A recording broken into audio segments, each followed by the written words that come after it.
68% of founders say operational bottlenecks are the number one barrier to scaling.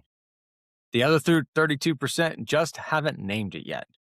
Most business owners do not wake up one day and decide to become the single point of failure in their own business. It happens gradually.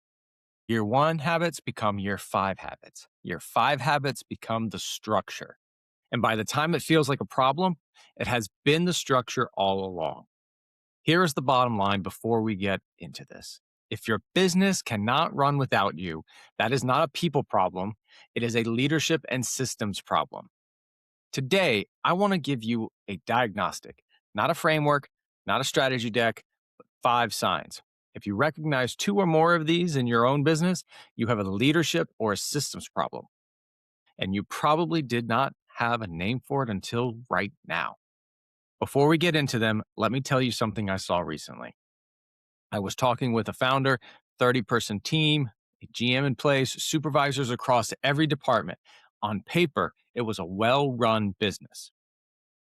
We're going to come back to that story because it is the whole point. Sign 1, you are the only one who can make decisions. So let's start with sign 1. You are the only one who can make decisions. Every approval comes back to you.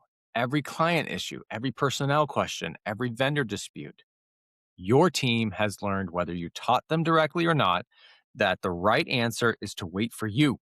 Here is what I want you to understand. This is not a hiring problem. This is not a team problem.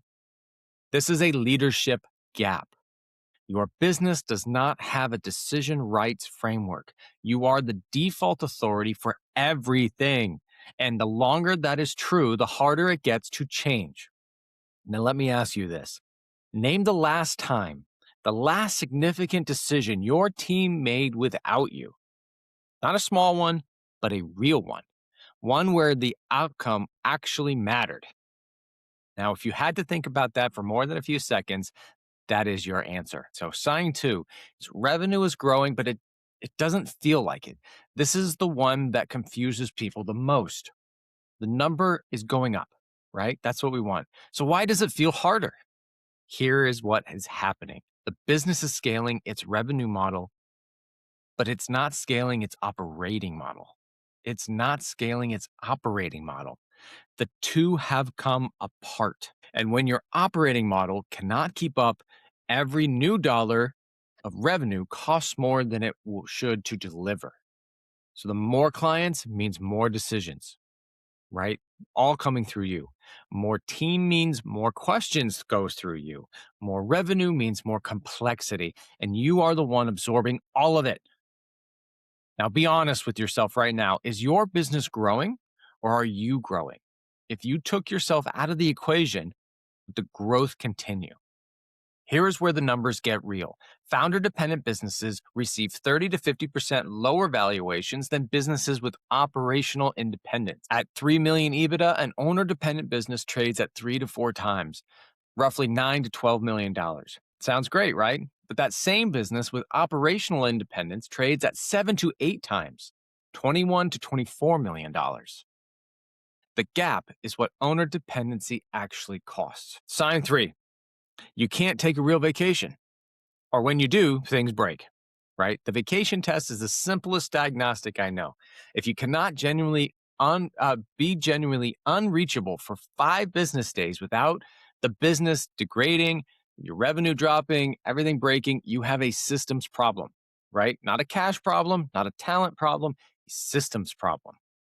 Nothing is documented. Nothing has a clear owner. The business runs on tribal knowledge that lives only in your head. If you disappeared tomorrow for a full week and left your phone behind, what would break first? Probably should write that down. If you can answer that question immediately, you already know where the gap is, right? I know what you're thinking.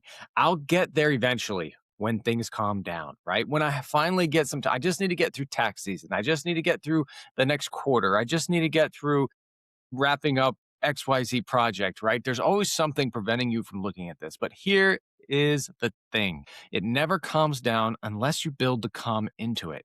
The business doesn't spontaneously develop operational independence. You have to build it. Now, sign 4. New hires don't change anything, right? New hire comes on board, nothing changes. You bring in great people, right? Within 90 days, they are asking you the same questions your previous team asked, right? So the previous guy you just let go, he's at now the guy you just brought on said thought he was going to be better is asking you the same questions the last guy. Or worse yet, you're just adding headcount, right? You're just adding headcount, adding overhead, thinking that just more people are going to solve your problems. These are the same situations, the same decisions, the same category of problem, right? This is not a hiring failure. This is a systems failure. Your business does not have an operational infrastructure to absorb new talent. Every new hire is handed a set of invisible expectations and undocumented processes.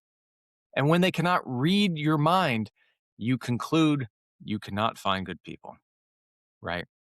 Let me come back to the founder I mentioned at the start. 30-person team, GM in place, supervisors across every department. They fell behind on major contracts. The owner had to step in, handle it personally, get things back on track. Now that sounds heroic, right? And who doesn't like a good hero story?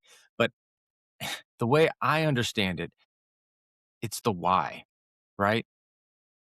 Why it feels this way. But here is the truth. If the underlying issues are never addressed, that firefighting will continue, right? The structure was in place, the systems were not, the leadership development was not. And so the owner stayed the solution, not because the team was bad, because the team had nothing solid to stand on, right? When was the last time you hired someone you thought would take something off your plate? And within 6 months, you were doing that thing yourself again, right? Or you're just basically micromanaging them. Sign five, you are making the same decisions over and over. Vendor disputes, customer escalations, team conflicts, delivery failures, you name it. If you are solving the same types of problems repeatedly, you do not have bad luck. You have a process gap. Every reoccurring problem is evidence that the root cause was never addressed, only the symptom, right? The owner was the solution, not the system. A COO function does not just fix what broke. It asks why it broke in the first place and then builds something that prevents it from breaking the same way again. That is the difference between reacting and building. What is the problem that you have solved more than once this year already? Same answer every time you think about it. What is your starting point? Now, let me tell you what this actually costs. I said it already, but I want to make it concrete. Founder dependent businesses receive 30-50% lower valuations than businesses with operational independence, right? At 3 million EBITDA, that owner dependent business is 3 to 4 times EBITDA. That's a 9 to 12 million dollars. Operationally independent business, 7 to 8 times. That's 21 to 24 million dollars. The gap is 9 to 12 million dollars, guys. And you do not have to be planning an exit to care about that number, right? A business that can run without you is worth more, period. It gives you options to sell, options to step back, options to go find the next opportunity or the next thing, right? Right now, those options are locked. You have none.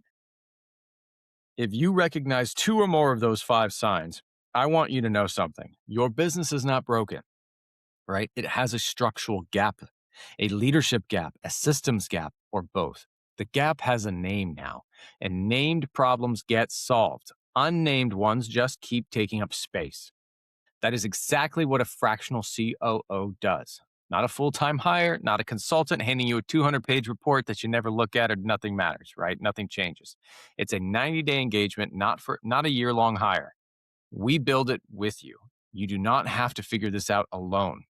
The first step is a clear, honest picture of where the gaps actually are. That is what the 30-day operational assessment does. One conversation, a current state analysis, a gap report, a 12-month roadmap, right? $5,000 flat. Just the picture of where your business actually stands. The link is in the description. And if you know a founder who needs to hear any of those 5 signs today, send them this, right? That is it for this week. Go build something that lasts.